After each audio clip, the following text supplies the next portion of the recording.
Hi, this is Jason with PlugRater.com. We're looking at Logic Pro X and the tool set. So every version of Logic, it might have a different variation on how to get to the tool set. So the simple way is just to click up top. Now, you don't want to keep going with your mouse and clicking up here, especially if you have an iMac with a huge screen. It'll take you forever to zip over here, and it's just a waste of time. On my version of Logic is Option 1. So Option 1 brings up the tool palette, so you can actually see the tool palette across here. And then, as you can see across here, there are different, along the sides, different numbers and letters to correspond to the shortcuts for each of these. So if I wanted to get to the pencil tool, I could just press 2. So I'm going Option 1, 2, 3. Let's see if I wanted the scissor tool, I could just press 5. Now, yours may be different. More than likely, yours is just T, and I'll show you that. So if I go Option K, it brings up the show the key commands window.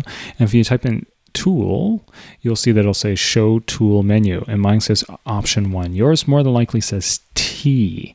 I don't know why mine's a little bit different than everybody else's, but if I go Option 1 or T for you, then you'll bring this up, and then you might have a different set of key commands as well for each of the different tools. Doesn't really matter, all the tools are the same. So the basic tool that you have for the most part is the pointer tool. So the pointer tool just lets you select something, move it around, right, and so on.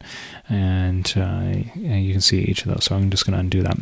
Now, I should also mention an amazing thing as we go through, which is this command click. If I command click, I get this command click tool, which currently is showing my marquee tool. At any point, you could select a different tool for your secondary tool, and you get that by pressing command. We'll bring that up again in future videos. So if I bring up my tool palette again, what we're seeing is that I have the choice between the rest of these tools. Let's take a look at the pencil tool. Pencil tool works well for drawing in anything from automation. So if I press A for automation, I can go in and draw in automation. There you go with the pencil tool.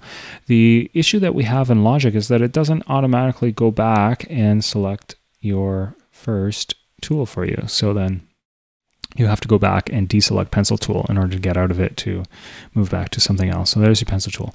I want to show you the pencil tool in something else as well. So I'm going to create a new track. I'm going to create a software instrument, and then let's just create a region in there. In order to create a region, we have to use the pencil tool.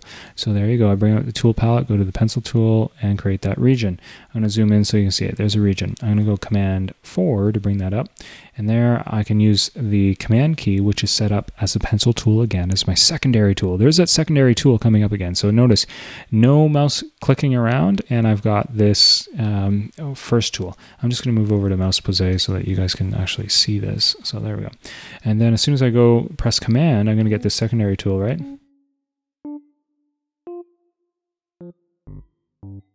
then I'm clicking in the different notes with that. And then as soon as I let go, then it gives me my first tool, which is a pointer tool, and I can select the tools that I want. So and that's the pencil tool. Let's go back and take a look at the rest. Oh, pardon me. Pencil tool, erase tool. Erase tool, very simple. You could erase a region. I could go in and erase a region, or I could go in and erase a note. So let's just try that. Erase tool, right? So I can select a note and then erase it. There you go. And let's move along. Finger tool. Finger tool, so you select something, finger tool, you can make the length of it. See how it changes the length as you go through with the finger tool. I'm going to go back and use a scissor tool. Scissor tool will cut things in half. I can take 2 notes, I can split them. I should be able to split them. Notice that there's 2 notes.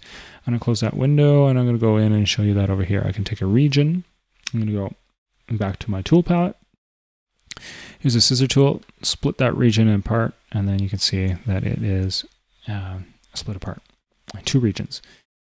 Glue tool is the opposite of the scissors. It's a little bit tricky. Sometimes it's tricky. See, I click on that and I say, well, glue, what do I want to glue? Well, you have to shift, select, and then glue, shift, and then you have to glue it. It's kind of weird. You have to click it a few times, but you can get that back. Solo tool. This is lots of fun. You can just select a region and it solos it. It means it's going to mute the other regions that are around it. So then you can solo or unsolo something so that you can hear it. Next, let's take a look. Mute tool is the opposite. It will mute a region. It should mute a region. Notice that it's showing muted. And the reason why it muted the rest is they might have been selected or something. So it's just showing you that something is muted, or something may have been soloed as well. So let's go through and change that. So we'll go back to solo and we'll take that solo off. There you go. So now you're only hearing one thing at a time. Kind of different.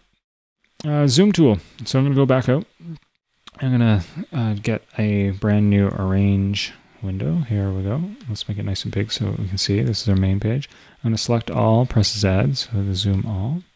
I'm going to press S for solo to turn off all the solos. So I'm going to select all and solo. Okay. Oh, there's my solo. That's why I can't see anything. Okay. Select all, solo. There we go. Solo's off. And then we are going to take a look at one of those tools, right? What was it? The zoom, yes. So if I select the zoom tool, I can select over a group and boom, it zooms over a group. I can select in on another part and on another part. Now the smart thing about Logic is that it will allow me to option click. So if I option click, it will memorize the last few clicks that I had and it will show me my whole thing in and out of that. So next, fade tool. Fade tool is just for fade ins, fade outs.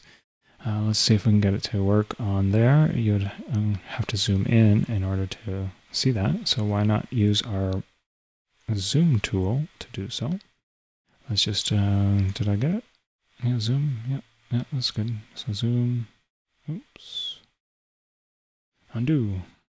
There we go. And we should be able to zoom in. There we go. And let's use our fade tool. Fade, there we go. And it should do a fade in on there. There we go, there's your fade. You can barely see it, but there's the fade. Okay, moving back, automation select, automation curve. So we have to turn on the automation in order to see this. I'm pressing A for automation. I'm gonna go up, zoom out a little bit so that we can see this. So let's go back to our automation. It says automation select tool. So if I select this here, I can move it. See how I move it? Or I can copy it by option dragging it and see it'll make a copy of that automation. So that's the selection tool for automation. It's also a curve tool. So then if I select just this single line, it will curve it. As you can see, S-curve, parabolic, exponential, all those sine wave and all the rest of it. Nice little curves that we have. Marquee tool, absolutely love this thing. This is for all your editing. So if I just select the marquee tool in, I'm just going to zoom in so you can see a little bit better. What it allows me to do is do like a tab to transient. If I use the left and right arrow, then if I select in, it will find all the transients for me. It's great. And then if I shift click across, shift right arrow, then I'll select edits for me. I can also go in, I can delete sections and so on. Marquee is kind of like your editing tool. So continuing on our palette, finally is flex tool. Oh, this is a little bit complicated for us. I don't even know if we can get in on this fast enough to show you, but you have to have flex on. So if you have flex on, and I'm going to do this in slicing mode, and hopefully it will be okay for this. I'll zoom in. And with our flex, we have to have it viewed. So there's a flex view. And then now the flex tool should work for us. So then option 1, let's see, we're in flex tool. It allows you to grab something and move it around, see, and all within flex mode. So that's for a different video. So those are your tools within your tool palette. Thank you for watching. This is Jason with PlugRater. Really appreciate if you like our video and subscribe to our YouTube channel and check out our website at www.plugrater.com. You can leave comments and you can also send us a message and let us know what other videos you'd like to see. Take care. Bye for now.